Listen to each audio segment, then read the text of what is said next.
ayat bahwa setiap dalam kurun waktu 100 tahun itu di umat Nabi Muhammad ini dimunculkan seorang mujadid. Nah, apakah yang dimaksud dengan mujadid ini adalah mujtahid? Terima kasih jawabannya. Iya, memang dalam satu riwayat dikatakan apa? Dalam setiap satu abad, ya, setiap satu abad atau 100 tahun ada daripada umat ini yang menjadi mujaddid, pembaharu dan penyegar lagi daripada ini agama. Ya, nah di situ sebenarnya banyak perbedaan pendapat di kalangan para ulama. Ya, siapakah itu daripada para mujaddid? Sehingga pada dalam kurun yang pertama pun sampai ke sini itu sampai dalam masa kita ini itu banyak terjadi perbedaan siapa yang mau terhitung menjadi mujaddid di abad ini siapa. Itu akhirnya terjadi khilaf. Ya, karena yang menjadi pertimbangan mereka, ya, termasuk seperti halnya Al-Habib Abdullah bin Abdul Haddad.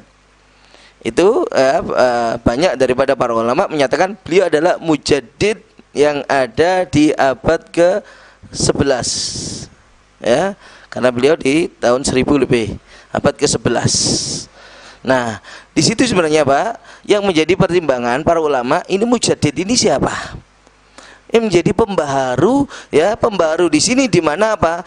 Akan memberikan suatu penyegaran, ya, di mana apa? Memberikan kemanfaatan yang begitu luas kepada umat dengan apa? Ilmunya, dengan kitabnya, dengan nasihatnya, dengan dari beberapa hal ini, termasuk dengan kitabnya juga. Dari sini ini baru bisa dikatakan dia adalah sebagai mujaddid. Ya, makanya banyak ulama sebenarnya bersepakat Al-Habib Abdullah itu adalah di abad ke-11 sebagai mujaddid. Kenapa? Semuanya ada pada beliau, termasuk kitab-kitabnya. Nah, itu kurunnya akhirnya banyak, ya, berbeda-beda di sini. Tapi ada itu mungkin daripada pertimbangan lainnya juga, ya. Ada lagi yang dimaksudkan bisa jadi apa? Dalam kurun itu sebagai mujaddid, ya. Dan mujaddid ini, ya, yang termasuk daripada para ulama itu ada menyatakan mereka tidak akan menjadi mujaddid kecuali sudah mencapai derajat mujtahid mutlak. Itu termasuk penafsiran daripada Al-Imam As-Suyuti. Ya, karena begini, apakah pintu ijtihad itu masih terbuka atau tidak di zaman kita ini? Lebih banyak ulama sebenarnya menyatakan sudah tertutup. Artinya untuk orang-orang yang mutaakhirin ini tidak bisa untuk menjadi mujtahid mutlak. Itu yang pertama. Termasuk pendapat yang kedua yang berbeda itu pendapatnya Imam Suyuti. Imam Suyuti, beliau menyatakan bahwasanya apa? Tetap bagi pintu untuk ijtihad, artinya orang menjadi mujtahid mutlak itu masih tetap terbuka di setiap zaman. Di antara beliau kenapa mengatakan demikian? Pengambilan dalil dari hadis tadi itu. Setiap satu abad ada seorang pembaharu. Pembaharu itu adalah mujaddid, itu adalah mujtahid, kata beliau. Nah, ini sehingga beliau tetap berpendapat bahwasanya pintu untuk ijtihad menjadi seorang mujtahid mutlak itu adalah tetap terbuka. Ya, tetap terbuka. Hanya saja masalahnya, tahu enggak? Imam Suyuti ini seorang imam besar, ya, dalam keilmuannya sudah jelas kita sangat mengakui bagaimana ketinggian daripada ilmu Imam Suyuti.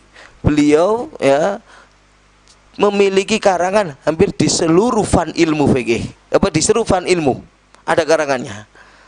Tafsir seperti Jalalain itu juga Imam Suyuti. Hadis banyak, bahkan mustalah hadis beliau mengarang Alfiyah dalam mustalah hadis, 1000 bait tentang ilmu mustalah hadis. Untuk urusan lughah, urusan nahwu, shorof, balaghah, banyak, ada semua karangannya Imam Suyuti. Sehingga pernah suatu ketika beliau menyatakan dirinya, ya, menjadi seorang mujtahid mutlak. Mungkin memang secara zahir dilihat pantas dia, ya, tapi tahu nggak, ketika dia sudah menyatakan mujtahid mutlak, ulama-ulama yang ada di zamannya langsung kirim surat berupa pertanyaan-pertanyaan yang begitu sulit kepada beliau. Dibuka itu pertanyaan, Lihat itu pertanyaan semuanya apa? Tidak sampai dijawab oleh beliau. Kemudian beliau menyatakan apa? Aku yang sudah menyatakan diriku sebagai seorang mujtahid mutlak, saat ini juga aku cabut ucapan itu. Aku tidak lagi sebenarnya dan tidak layak, tidak pantas untuk menyandang gelar seorang mujtahid mutlak. Aku belum mencapai batasan itu. Nah, ini Imam Suyuti. Apalagi yang ada di sekarang, jauh ilmunya, ya, apalagi yang hanya sekedar bermodalkan apa Quran terjemah. Untuk mengartikan Quran masih membutuhkan terjemah berbahasa Indonesia lagi.